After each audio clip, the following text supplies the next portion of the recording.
have a YouTube video I want to watch. It came out a day ago, and it's talking about 10 bad gaming habits. Let me turn off the tunes. This video, I'm already subscribed to this guy, by the way, so let me go ahead and just pull up his channel or pull up the video. This burger looks really good. Damn, that burger looks good. 10 habits that are secretly ruining games for you. I want to make a video about this eventually. Maybe I'll sleep on it after reacting to this video so I can figure out what my 10 habits that are ruining games for me are. Let's see what this guy's 10 are. You guys should go like this video and subscribe to this guy. His name is Mark Maxwell. I'm already subscribed. I'm going to like the video. I don't even know if it's going to be good, but his last video I watched, which was about Steam tricking you into buying more games, was really good. So let's hope this one's just as good. If there's one thing I'm certain of, it's Turn that it up. we all have some bad habits in our lives. I know I do. I love Bad coffee and habits orange aren't vanilla just limited Coke. to the That's my areas bad we habit. typically think of, like diet, fitness, and relationships. They can also develop in unexpected places. For most of my life, I thought of video games as an escape, an activity I could engage in mindlessly as a way to detach from the rest of the world. Wrong. I'm going to pause it there real quick. I don't think you should ever play a game with zero intentionality. I think playing games with intentionality, playing games trying to understand what's happening on the screen and why you're doing what you're doing is so powerful. It's why video games are so great, because they're an interactive medium in which you have control of how you solve a problem, though the problem generally is kind of, reeled in for you to understand. As I've come to realize, that is far from the ideal way to enjoy games. True. Just like with anything else in life, mindless behavior toward video games risks the formation of bad habits. True. And in this video, this is a perfect example. I have a problem teaching people fighting games. I rarely teach people anymore, but whenever someone has like a quick advice question or asks me about a situation in something like a 3D fighter that I can easily break down most of the time for like the vast majority of normal people that aren't, girlfriendless, wifeless people who just grind video games, I can usually explain most things that happen in a video game. And a lot of time, what I end up explaining is you're losing to yourself. You're doing the same shit in the same scenario you just did, like in a different scenario. You're doing the same thing over and over, expecting a different result. You are insane. You are mashing at +8 in a 3D fighter and getting cooked. You are sidestepping right when you're supposed to be sidestepping left because you don't study the moves. You are backdashing in an instance where if you backdash there, you get clipped by a low, and it's a setup, and it's always been a setup. It's legacy knowledge. You're not playing and thinking. You're playing and being on autopilot. Autopilot is the killer of fighting game players. Building a strong autopilot is good, but having a bad autopilot will fuck you up.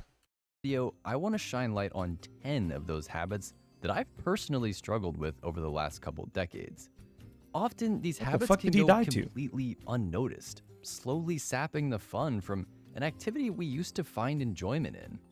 It's my hope that this video can help you identify some of your own tendencies when it comes to games. Is that Monster Hunter? Hey, yo, this guy's a gamer. The first step to kicking Hell yeah, a bad brother. habit is figuring out that it exists at all. This guy's a gamer. He likes Monster Hunter. I wonder if I'm going to agree with any of these. I do want to quickly talk about where bad habits come from.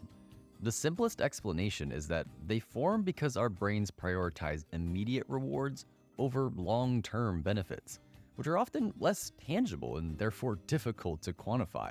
Yeah, that's true. This short-term bias makes it really tempting for us to repeat behaviors that feel good in the moment. Yep. Even if they're not constructive for us in the long run.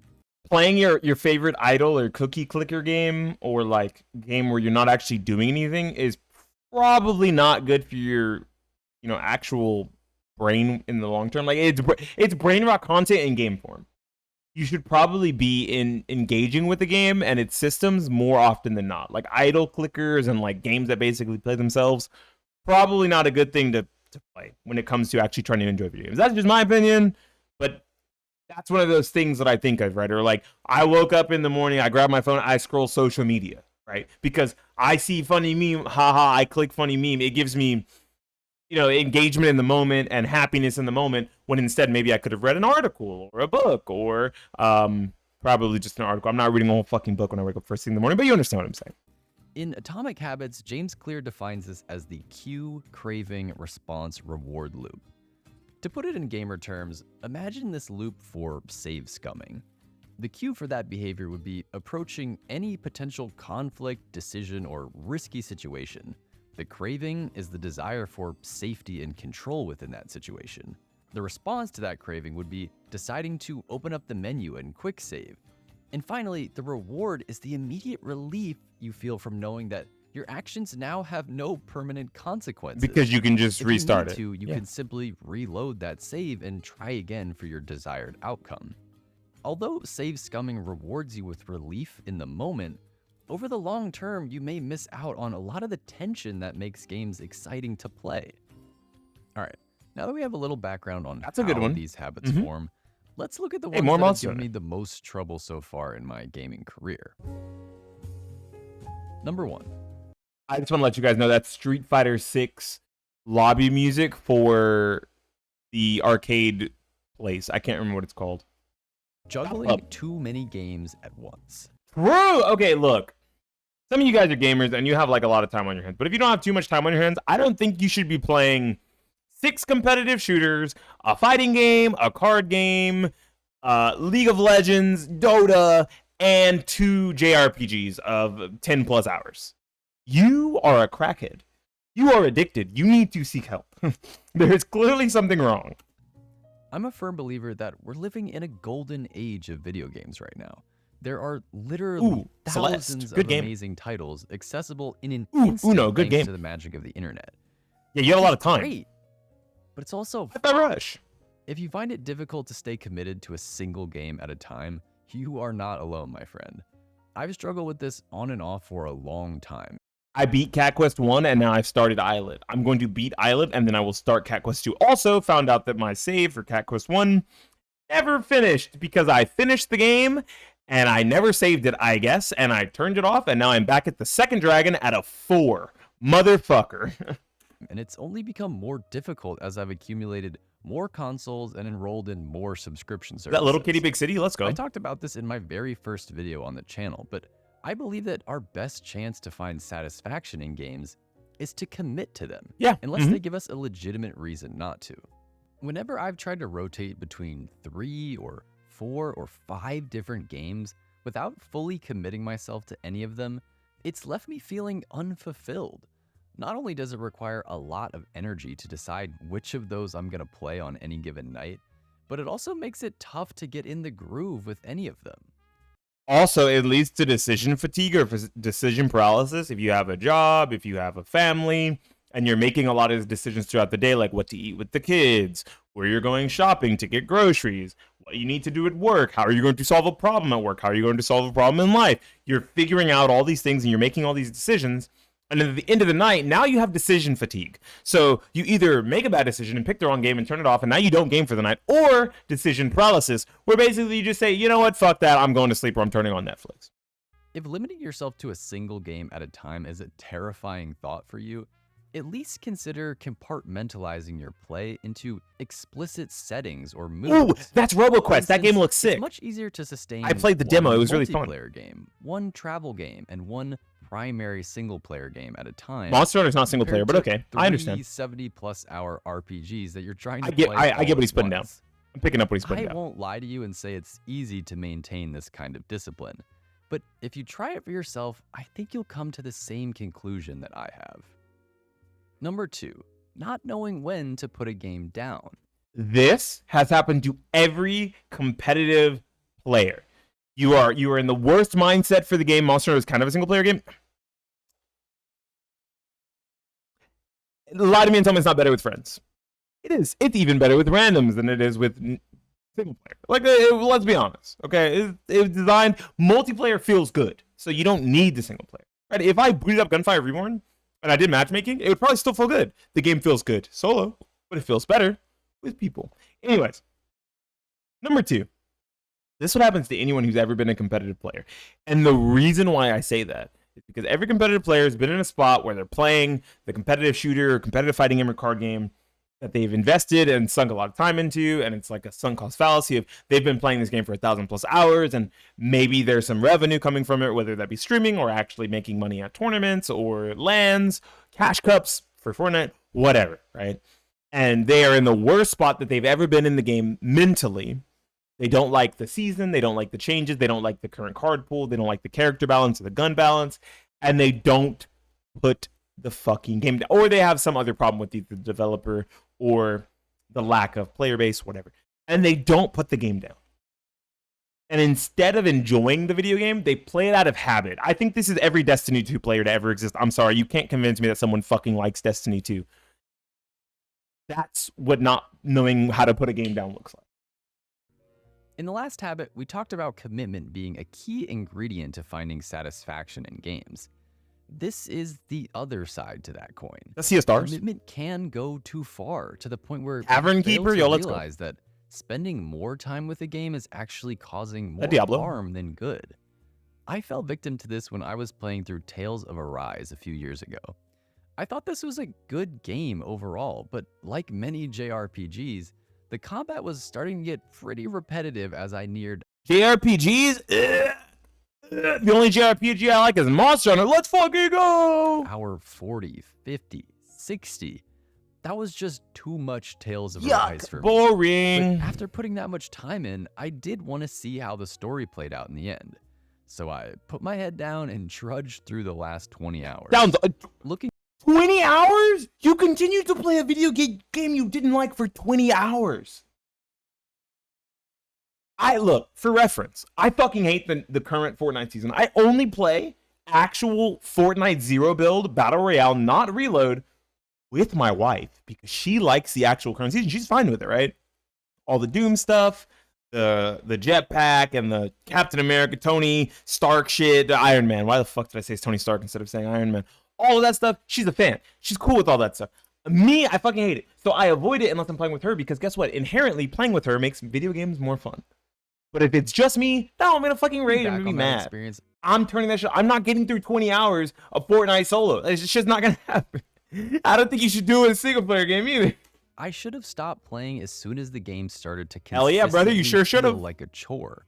I could have easily watched the last few cutscenes on YouTube. For real. And I would have saved myself almost 20 hours of mostly disinterested gaming. 20 hours. Not man. every you know what you could have done with deserves 20 to hours? be You could have finished. worked 20 And that hours. You could have assessment made has some to money. come from you personally. You are the only one who can decide when it's time to move on. So keep an open mind and remember that your time spent with the game already is 100% a sunk cost fallacy. Yep. So you should never consider that time in your decision about whether to you know, I've already put 1,000 hours into Destiny. How can I just stop playing? Anyways, now they're at 3,000 hours. They're losing all their hair. They don't have friends anymore. Their girlfriend left them. All they have is the cats, and they live in their parents' basement. Don't be that guy. Number 3, expecting to win everything on the first try. This is me in RPGs. It's a problem. Bosses, tactical battles, or head-scratching puzzles, there's often a temptation for us to set expectations for our future performance. Good game. Within the very first couple hours of the experience. Hollow Knight, good game. The problem with that is most games have a difficulty curve that continues to slope up over time. In other words, the beginning of the game is usually the easiest part. I don't know what the fuck this is. Despite knowing this, I can't count the number of times I've gotten irrationally frustrated after the first so-called skill check in a game. Stop shooting stop shooting Destiny 2 players. They're already dead. Only inside. They need to be dead on the outside too, I guess. Just so they'll stop playing the game. I'm trying to help them. If I put them in the grave, I'm helping them. I promise. I don't think I got that way with Remnant. I think Remnant's bosses were so fun to fight that when I died to them, it didn't inherently feel like I was being cheated or that the game just had a crazy random difficult spike. Because I think some games, they don't have a good enough difficulty curve. They have a very steep difficulty curve, or they have difficulty spikes that feel unfair. And that's how sometimes people feel this way. When it came to Remnant 2, which is, I think, the most recent single-player game I beat outside of like Cat Quest and Cat Quest 2, which are super easy RPGs, by the way, so they don't really matter. The hardest part about the game was the final boss, and the final boss was cheap. Was not fun, was not memorable. Sorry, the only thing I remember is the fucking hack zone. But every other boss in the game was fun, and I was totally fine dying to multiple times. I died to one of the bosses that's like a worm who crawls inside of giant space bugs in front of my wife like 4 times. I like had it on the TV and I was like, hey, does this game look cool? And I was playing it. She watched me die 4 times before I finally beat it solo. But I was having fun while getting my ass beat. I think as long as you're losing but having fun, it's okay to feel as if you should have won, right? Because you're like, oh, I can beat him. I'm going to do it again. I can beat him. I'm going to do it again. It's when you're irrationally mad and you take that out on the game, or you say that it's bad design or bad mechanics. Yeah, that guy. You remember. That's when it feels bad to feel like you should have beaten it the first time, that everything should be a cakewalk. But if everything's a cakewalk, that means generally the game probably isn't a high enough difficulty. And I know I'm not the only one. When you start a game effortlessly defeating every enemy or clearing stages with perfect execution, that first difficulty spike is like a shock to the system. In the moment, it can feel a little crappy to realize that you are not, in fact, infallible. But True. The mistake I've often made is letting the frustration of that defeat linger. This is especially problematic because the entire premise of many fantastic games is to be fucking hard through defeat. Yeah. Instead, you should welcome the opportunity to develop mastery over a challenging situation. Perfect example: Dark Souls, Hollow Knight, Tunic, which is those are like very cheap, like cutesy looking games, Tunic and Hollow Knight, but they're fucking hard. They're not easy games. They're not meant to be easy. They're supposed to be challenging. A game like Celeste, a precision platformer, also a cutesy looking pixel art, 2D game, hard as fuck. Some of the older Sonic games, things like Remnant and Lies of P and Bloodborne. Those games, you're supposed to learn them through repetition. They're supposed to be hard. You're supposed to get your ass beat, and that's how you learn what you're doing. Another good example, he played it earlier on this video, is Monster Hunter. I think Monster Hunter is a game where sometimes you have to learn how to dodge properly, and to do that, sometimes you're going to take an X, sometimes you're going to take a knockout, and you're going to be back at the fucking base camp, and you're going to have to make it all the way back to the monster. And then oh, that big windup, he swings his tail to the left side. My bad, I dodged the wrong way, and now you know. Situation. Because overcoming something that first seemed impossible is one of the greatest. Shout out to Monster Hunter Free Me Night. That actually happened to me. That's why I mentioned it. Not experimenting with different playstyles. I do this a lot. I find a build or a playstyle I like in every single player game I've ever played, and I stick with that for the entire game. Maybe I'll run through it on a different build later, but I'm gonna beat that game on the build I like. The build I like, the build I found that I like 10 minutes into the game. I'm a stubborn old man. That is the build I'm gonna win the game with, right? I recently bought a new roguelite, not light. Sorry, there's not meta progression called Neophyte. Maybe there's meta progression Neophyte. I don't think there is. And I've already beaten one run, and I did it with the power fists, which is like a lightning attack, and the chain lightning. I used full lightning and fished for a lightning build. I tried the fire stuff. I tried the arcane stuff, didn't like it. I was like, yep, I'm going full lightning, and I beat the game on lightning, right? And now I'm on the next character, and I haven't been able to even get past the first boss yet, out of 4, and I still want to try lightning. Maybe I should experiment with other playstyles, because maybe lightning doesn't work very well with the alchemist. Maybe it doesn't. Maybe I'm not stupid. Lifesteal and why would I ever swap to an armor build when I could just use lifesteal?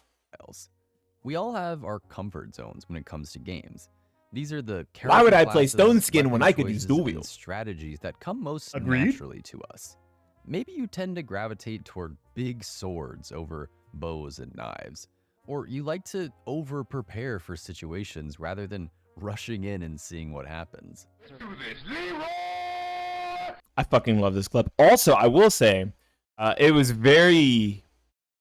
He'll probably mention this. It was very rewarding to change playstyle and succeed, not feel like a one-trick pony, because the first time I played Monster Hunter on stream, the only time I played Monster Hunter on stream, it was a long time ago. I played Monster Hunter World when it first came out, before the Iceborne expansion, and I beat Xenojaiva, the final boss of the main campaign, with Sword and Shield. After using bow the entire game, I made the Rathalos Sword and Shield and beat Xenojaiva on a class that I do not use, didn't really mess with at all during World. I only ever used Sword and Shield on Freedom Unite. I used Sword and Shield and bow.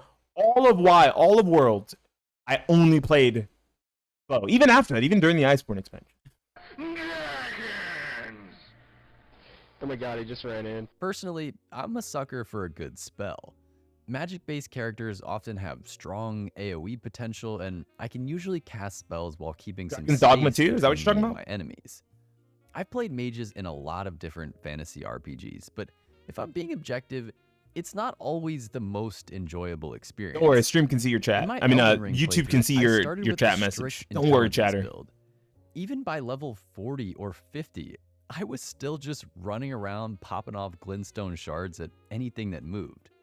It was around that point I finally admitted to myself that I'd probably have more fun if I just tried a different build. Nah, man.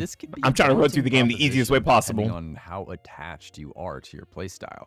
And I do have to subtract. I'm picking Tracker and Tempest every time in Gunfire Reborn. If I can find Tracker to auto aim for me and Tempest to screen clear, and I'm using the fucking dog, I'm going to auto lock on those 100% guaranteed, and then build for dual wield and grenades. Moreover, grenades, because I really like the idea of having infinite grenades. It's really funny.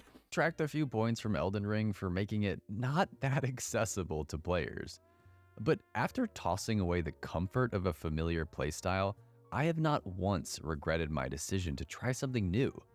It is without a doubt the easiest way to breathe new life into a game. I do want to shout out Capcom in this segment because in my experience, they do a great job encouraging players to try different tactics in their games. Dragon's Dogma 2 has a really fluid vocation system. Yep, it's really awesome that you mentioned Dragon's Dogma 2 and he did as well. You to learn a new weapon, and then inevitably spend 20 more hours optimizing a build for it. Number 5, not appreciating the beauty in games. I be turning games down to the lowest setting, bro. I really can't appreciate the beauty in games when I'm playing Fortnite on all low settings with like epic view distance. Game looks like cheeks, bro. I can't. There's no beauty there. You know what I'm saying? I don't have ambient occlusion on. I don't have screen space reflections on. No ray tracing. I either got shadows on low, so you barely see a shadow on a tree, or I got that shit off, so I can see past the tree and shoot niggas trying to hide behind it. There's no beauty in the video games I play. I be turning everything off. Video games are the most dynamic form of media. They're interactive. I will say though, I have found out that I'm a lover of pixel art. I think pixel art is beautiful, especially when done well. Like a game like Sea of Stars, Neophyte looks really good. Brotato, games like that with like good pixel art or like very chunky, cute animated style. I love that shit. And I didn't even. And Lost Castle 2 is another good example. I didn't even realize how much I liked that shit. Stardew Valley, yeah, good example. Yeah, but they're also rich with artistic beauty. Look at the lighting in this pixel art game, by the way. A unique way to nice lighting. Those elements. Beautiful lighting. If you let the credits roll in a big AAA game, look how many it's people not are here. uncommon to see hundreds or even thousands of I don't play cozy games. Contributed to that. Sorry. My cozy game is RuneScape. I'm not gonna play Stardew Valley for parts of the game or like Animal Crossing or and uncelebrated. I just play RuneScape. A mistake I've made too many times in the past is focusing on just gameplay. I get so caught up in the mechanics. I'm gonna be real. I didn't play the video game to stare at beautiful sights. I think this one's kind of not for me. I don't think this habit is secretly ruining games for me. I think it's a good thing. I think I want substance and I want gameplay, and I'm like certain of that. So thinking about anything else would just feel like a waste of time, right? Thinking about ambient occlusion, screen space reflections, art, ray tracing, lighting, ray tracing shadows. I don't give a fuck about any of that stuff.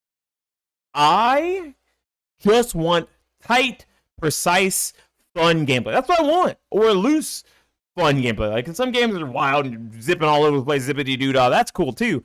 But I don't think any of the surrounding beauty in video games, for me, comes from its visuals. They come from its gameplay. Because like I just said, I found out I really like pixel art games. And there's not a lot to most pixel art games. There's not. Trying to win and have fun that I completely blind myself to all the other amazing elements of the package. I've been playing through Kunitsugami Path of the Goddess recently, and let me tell you, this is the game he keeps showing. Makes it hard for you to ignore its beauty. There are so many aesthetic flourishes that don't really serve any purpose. That does look pretty good. To just exist and be nice to look at. Walking around the camps, changing your equipment, viewing the different models of enemies or Japanese desserts. Sick. It all makes for a wonderful context within which the mechanical elements of the game. I think you can storytell through great visuals, and that's cool. And it works out for a lot of games, but it doesn't really necessarily work for every game. it doesn't always matter, right? When you're thinking about a game like Hogwarts Legacy, where it's an existing IP of Hogwarts and the Harry Potter franchise, Wizarding World, you want that immersion. You want to feel as if you're in Hogwarts. You want to feel as if you're in the Forbidden Forest. I think that's what it's called. And like Hogsmeade, right? So you need that immersion in the visuals, in the beauty. That is part of the gameplay experience because the game is about the immersion of feeling like you're a wizard.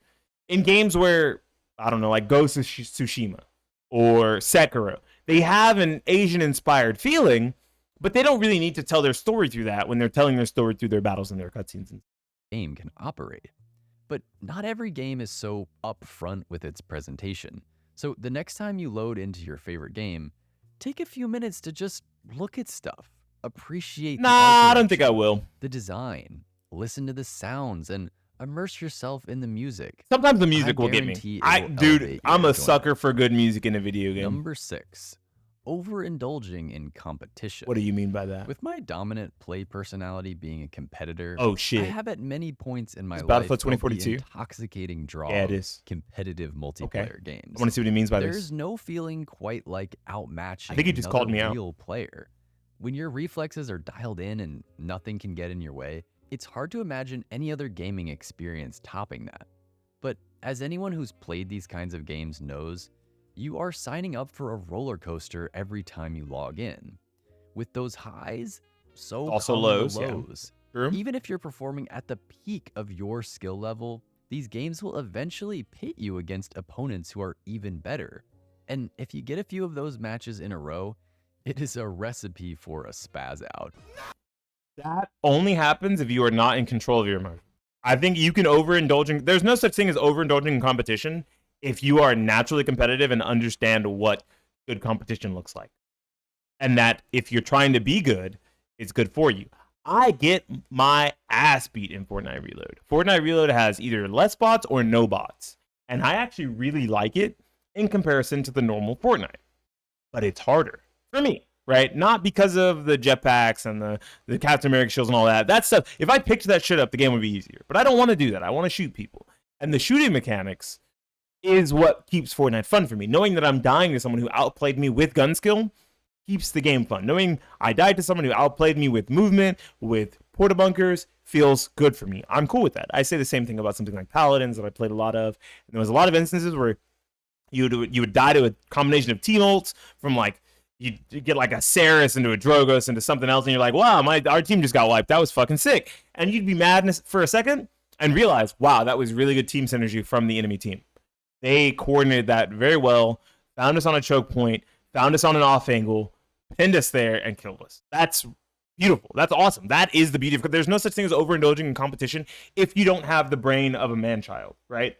I can't say that that's always been me.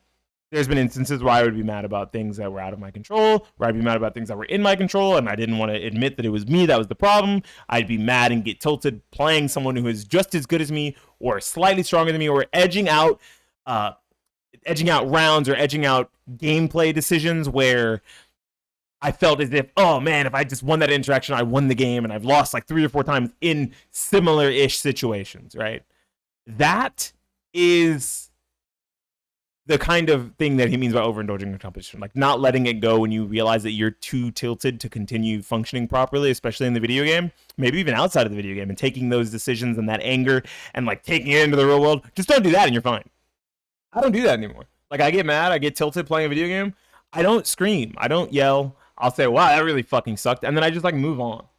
I'm like, oh, that this son of a bitch. And then I move on. I don't really scream a lot anymore. And I don't want to scream a lot anymore. That's why I don't play Tekken. In an era when most kids these days have grown up on FPS games, the standard multiplayer experience is already at the Sweatfest level. At my age, that's a good thing. I had to accept just be that good. I simply cannot keep up anymore. Just be good. I can handle a little bit here and there, but if I overextend myself, I always end up regretting it. So you're mad you lost? Don't be mad. The discourse too closely. That's true. I know a lot of people who have skipped out on great games because they read an article about how the game was bad or trash or not good, or their favorite YouTuber said that the game was bad or trash or not good, or they had a giant amount of Steam reviews that made the game look bad or not good. The game got review bombed, and people have skipped out on games for that. People look too much at review scores, I think. People look too much at influencer opinions and streamer opinions when they should probably just follow opinions themselves. I've seen games that are not well rated, that people don't like, that I do. People don't like Billy Hatcher and the Giant Egg. It's one of my favorite fucking video games of all time. I love Billy Hatcher. That shit is sick. It didn't get a good score. One Piece Grand Adventure is basically just One Piece Grand Battle. It's One Piece mixed with Power Stone. It was on like the PS2. It got very middling review scores. That's my favorite One Piece game to ever exist. It's basically Power Stone with One Piece characters and really bad, cheesy voice acting from the Funimation team or the 4Kids team, whatever. But the game is really fun and it feels nice. There's not a lot of bugs. It's very well put together. I don't know why it got middling review scores. It doesn't have middling review scores to me. I think it's a great game. You are likely looped into the general video game discourse. Whenever new games come out or a big update ships or there's some juicy industry news, the community always has something to say about it. Usually, is X game dead after the new update? Did the devs just kill all interest in their game with this new DEI? Like, yeah, that's that. Is the woke agenda and woke propaganda about to ruin another game? Yeah, that. The big content creators shut up and play the game. Try videos with their own reactions or reviews, and often those opinions end up becoming the de facto point of view on a game. This can shout out to the Osmongold video, game of the year. Let's go. Legitimate problems, or singing the praise for a lesser-known title that's actually worth checking out. But if you're always looking to the discourse to make your decisions for you, there's a good chance you'll miss out on a lot of games you may have otherwise enjoyed. As a longtime fan of the Battlefield, because not every game that a reviewer doesn't like is a bad game for you. That reviewer might not have a perfect one-to-one brain with you. You should try it anyway. Games, I remember vividly when BF 2042 launched a few years ago, to almost universal mockery. The game it was really buggy though. That's not okay. It was like very different. Jankiest graphical bugs we had seen since Cyberpunk. If I'd taken those initial impressions from the community and solidified my opinion on the game, I never would have tried it. But to DICE's credit, they did turn the game around. I feel like that's not the same because that discourse that existed did shut a lot of people out of the game on release. And it had every right to. The game was a broken, buggy mess. It wasn't worth anyone's time or money, right? You didn't buy a product to be a fucking guinea pig and a tester. You bought a product to get a good product, and you weren't promised that. Or you were promised that and it wasn't delivered, rather. This is not the same situation. I think you should have found a game that had really bad review scores across critics, and then consumers really liked it. I think that would have been a way better example, because this is a bad game that turned itself around like No Man's Sky. That's not the same thing, because of course there's bad discourse around a game that's a buggy, broken graphical mess. By the time it came to EA Play and I could download it via Game Pass Ultimate, the game was legitimately fun. Was it my ideal Battlefield game? Hell no, but I was having a great time playing the franchise again. And that's because I didn't let the discourse permanently taint my opinion of BF 2042. Yes, you did, because you didn't buy it. Number 8. You waited until it was on EA Play. You kind of did. On the internet for help. When I get lost in a video game, the first thing I want to do is open my phone and go to Google and find a walkthrough to find out where I fucked up or what I'm doing wrong, like how I can't get there. But I don't do it. Like, I really want to, especially in islets, because it's the Metroidvania, and I don't really play a lot of those. But I figured out where I was at and where I was going, and I'm just going to keep doing that, because it kind of ruins the magic of a game. Generally, when it comes to single-player games or story-driven or action-adventure games, it kind of ruins the experience to know that you didn't solve the puzzle, you let someone else solve the puzzle for you, or you didn't figure out where you were supposed to go or how you were supposed to get somewhere, you let someone else solve it for you. It ruins the magic of the game and like the sense of achievement. But it's very different when you go, best build, Call of Duty Black Ops 6 game just launched, right? And it, like, whatever. You know, you're a competitive player, you just want the best. You want to know the best, you want to think about the best, nothing else matters. So this caveat, single player games only. Growing up, there wasn't much better than a trip to GameStop. Even if I didn't walk away with a new game, I still enjoyed browsing the shelves and checking out all the various gaming accessories and peripherals. One of the more interesting items you'd find were the so-called strategy guides for games. Strategy guides. The official strategy guides. Too young to know what I'm talking about. These were essentially Zoomers ain't never seen those. Wikis. They were bound like a thick magazine and usually featured full-color pages about everything you might need to know in a game. Conceptually, these guides Pokemon Mystery Dungeon, let's go. Especially for younger players. I remember reading through the one for Animal Crossing on GameCube and discovering that you could plant a money bag in those shiny holes and it would sprout a f***ing money tree. There was no way. Dude, that's sick nasty. I never knew that. What? And wait a minute. Wait, can you still do that in the new one? Can you make money trees? Can you make money trees in Animal Crossing? That's kind of sick. I gotta wonder, what if I did? Wouldn't it have felt so much better to find that on my own? This is what I mean, see? Today, with intricate fan wikis, YouTube, and Reddit, the answer to any question about a game is... They're actually trying to rock through. He's like, I don't know how to beat this shit. On a shrine in Tuka Rock. Within seconds, you can find the step-by-step solution. I do believe that, just like with strategy guides, having this information be accessible to players is good. But over-relying on it sucks. Developing an unhealthy reliance on it. If you're immediately reaching for your phone at any point you feel lost in a game, you're completely closing yourself off to the potential for that rewarding sensation of solving the problem on your own. Without any friction. Yeah, I think a game like Tunic, if you solve Tunic all by yourself, one, your brain is really big. Two, it feels so satisfying knowing you didn't look anything up because that game does not show you shit, does not teach you nothing. The highs of gaming become disappointingly muted. Big shout out to my friend Richie for helping me realize this one. I used to look stuff up a lot more often before he showed me his ways, and I am very thankful for that. Number 9, only playing new and popular games. I've bought in like 4 or 5 games in the past month that are all at least a year old or older because I missed out on them because I wasn't playing a bunch of indie games. Now I have games like Neophyte, which came out 2 years ago, Double Dragon Gaiden, Gunfire Reborn, which I didn't buy. Creeper bought it for me. Shout out to Creeper. But it's like 3 years old, right? I recently bought Castle Crashers. Super fucking old game. There's a bunch of games that, like, I bought Gauntlet, which is from, like, 2014. Like, there's a lot of games that I only bought recently now, and they're extremely old. Most of them are single-player games. Trifox are single-player games or are co-op games or in the sense of roguelikes or roguelites, those, right? So there's a lot of games like Cat Quest 1, 2, and 3. I don't have 3. Not yet. I'll get 3, I promise. I'll get 3, all right? Cool. Anyways, letting only the most modern and popular games dictate how you feel about gaming is probably how most people feel gaming sucks right now. Because they're looking at the modern popular games and they're saying, wow, the discourse around Star Wars Outlaws is that this game is really bad. Okay, gaming sucks. Wow, Call of Duty, Black Ops 6, another Call of Duty? It's like they're doing the same thing every year. Wow, bad.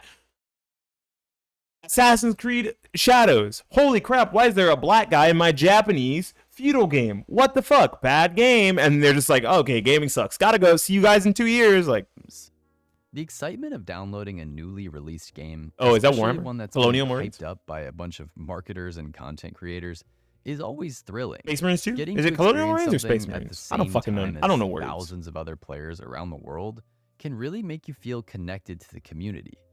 But it's also a slippery I got dressed like slope. Khan, Furrow. It looks just like Khan. Is alluring, but often fleeting. If it's the sole attribute you're seeking, you may be setting yourself up for a detrimental cycle of churning and burning through every notable release. Real. Not only will this be taxing on your wallet, it'll deprive you of finding any real satisfaction in your games. I have to pause there because new releases are so fucking expensive in comparison to games that you wait like 6 months to pick up, a year to pick up. You're picking up the new game every month, every other month, and you're playing them all. You're playing the Astrobot, you're playing the Space Marine, you're playing the Black Myth Wukong, you're playing the Elden Ring DLC, and all these things cost fucking money. I saw Champions of the North and Return to Arms get ported to GOG. You'd never see me again, and that game is like 20 years old. Yeah, I love old games. Like if they re-released Billy Hatcher and the Giant Egg on Nintendo Switch, better get Nintendo Switch 2. I'm buying a Nintendo Switch 2, and you guys are never going to see me stream anything else ever again. I'm just playing Billy Hatcher and the Giant Egg. I hope they add online functionality for the multiplayer, and I'll just grind multiplayer Billy Hatcher and the Giant Egg HD remaster. I'll just be number 1 in the world. Like, it's fine, you know? As your mind will quickly wander from focusing on whatever you are playing to whatever is next around the corner. If this is something you struggle with, I would definitely recommend having a browse through the r/patient gamer subreddit. There are tons of great conversations there about old games, where players are finally getting around to modern classics like Dark Souls or And BioShock. That's what I'm saying. What the fuck? I recently the BioShock games are still so great. You can go back and play any of the BioShocks, and they're all really good. You can go back and play Fable 1 and 2. Don't play 3. Fucking hell, don't play 3. You can go back and play a lot of the modern classics, like the Fallout series. It's still good.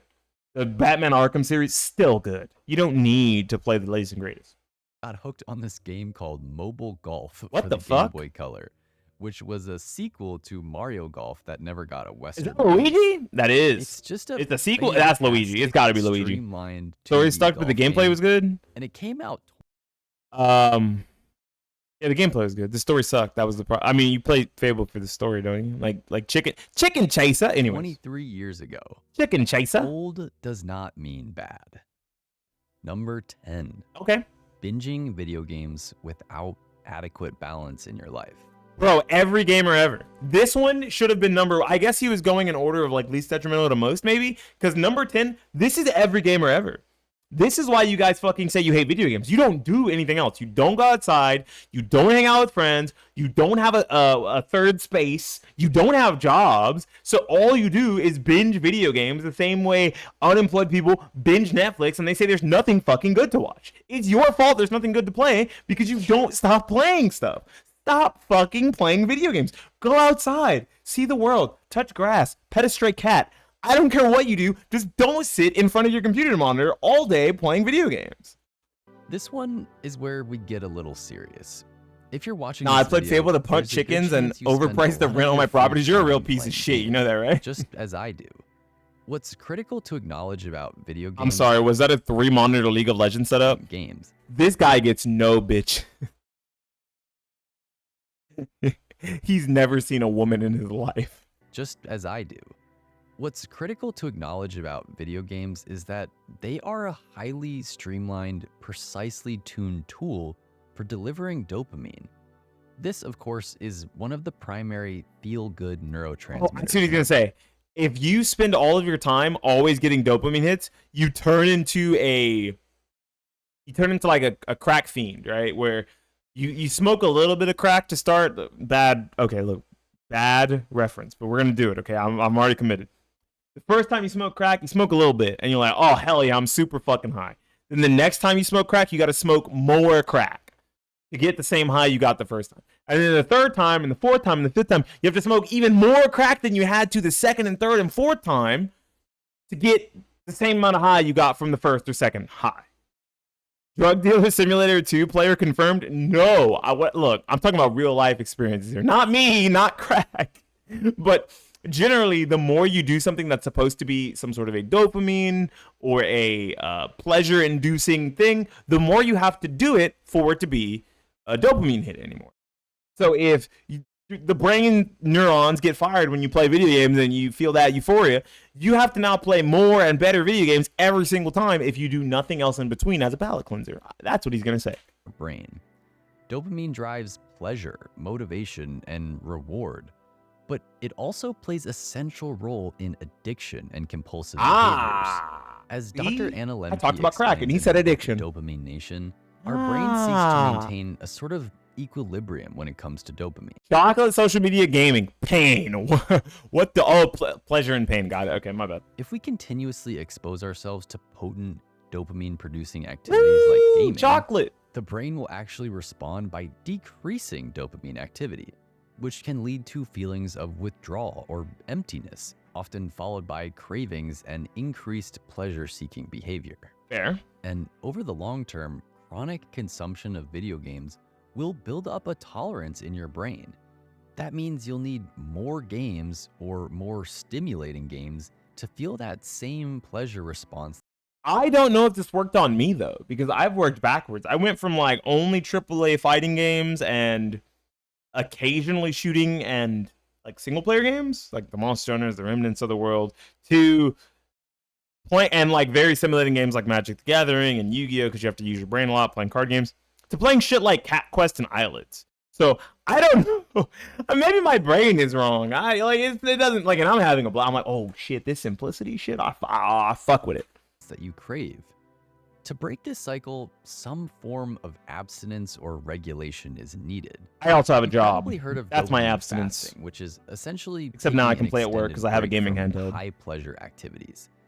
But you could also try various forms of self-binding, as Lemke calls them. Self-binding, if I'm not mistaken, is like, hey, if I do this certain action or this certain, like it's like a quest reward. You go to work and you don't cuss out your boss, piss or shit on a coworker, or punch a customer in the face all day. All right, you can go home, play video games for 2 hours. Good job. That's self-binding.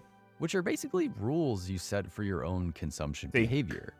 For example, during the week, I don't let myself play games unless I finished all my important tasks for the day. And my important tasks are there, not swearing on my boss, not pissing or shitting on my coworkers, and not calling customers stupid. So I finished all my tasks for the day. Now here I am streaming live on Twitch.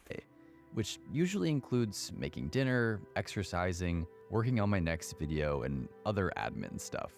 This self-binding strategy helps me maintain a strong level of motivation throughout the day because I use gaming as my reward for accomplishing tasks. The reward for finishing the quest ensures that the dopamine spike from gaming continues to feel good. It's the XP and coins you get after finishing a good quest. For those of you who are really struggling with this, I would strongly recommend checking out Dopamine Nation, which I've linked down in the video description. Does it count as self-binding if you ask me to shit on your coworker instead of doing it yourself? I don't think I've ever asked you to do that. Whenever my coworkers say something stupid, I just think it in my head and I move on. A ton more great insight from Dr. My God, these people are really stupid. Sometimes. But I mean, we're all stupid sometimes, right? They probably think I'm stupid sometimes. 10 bad gaming habits. As I mentioned at the top, these are all things I've struggled with in the past or continue to struggle with today. You're gonna chop that shit up? So hell yeah, remember, cats. If any of these 10 felt especially hell yeah, you are most certainly not alone. I do sincerely hope that I was able to bring awareness to some of these habits that can easily fly under the radar. At the end of the day, I want everyone to be able to get the most enjoyment out of gaming. So let me know in the comments, what gaming habits do you struggle with? Do you have any strategies or suggestions that might be able to help out other players? Based on what I couldn't cram into this video, I'm pretty sure there will be a part two. Hell yeah, I'll watch the part two as well. Thanks for the movie. Comments for your thoughts. As always, thank you so much for watching. And if you learned something or you enjoyed the video, don't forget to leave a like. I did leave a like. See you guys in the next one.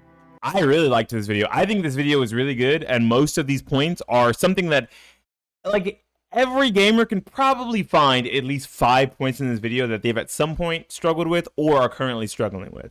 And he offers solutions. Some people only point out the problem but never talk about the solution. This guy does a great job not only of pointing out problems when it comes to the Steam video and this video, Valve is tricking you into buying more games, but this video as well, he shows or gives some examples of how to potentially get yourself out of that bad gaming habit.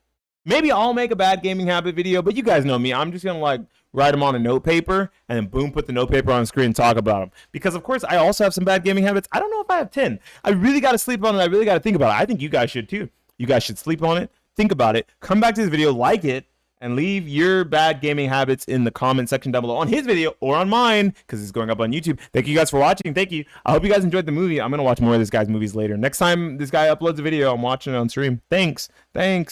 Goodbye, YouTube.